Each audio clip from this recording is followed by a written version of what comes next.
Chittagong CNF agents কর্মচারী CBA এর ত্রিবার্ষিক নির্বাচন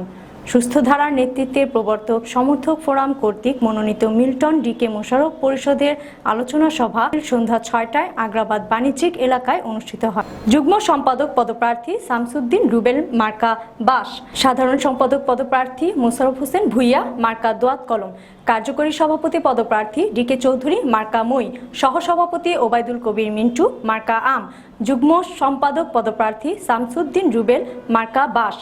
সহ সম্পাদক পদপ্রার্থী আনোয়ার হোসেন মার্কা দেয়ালঘড়ি,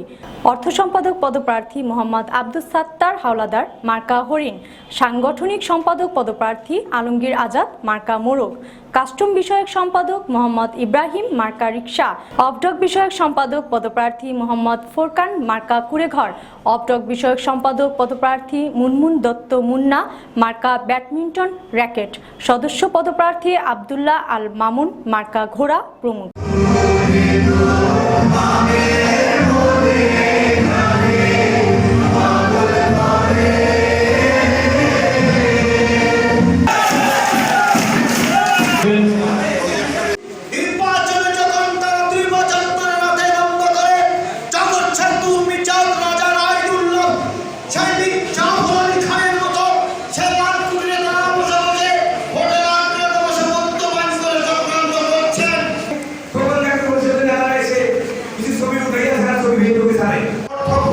সমর্থন কর্তৃক গঠিত যে পরিষদ হয়েছে তাদের পক্ষে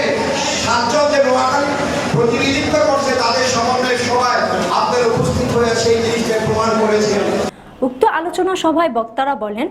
পরিষদ আবারও নির্বাচিত হলে সংগঠনের স্বার্থে যা যা করার দরকার তাই করবেন, তাই আবারও যেন নির্বাচিত হয় সেজন্য সকল সদস্যদের কাছে দোয়া চেয়েছেন এই পরিষদ।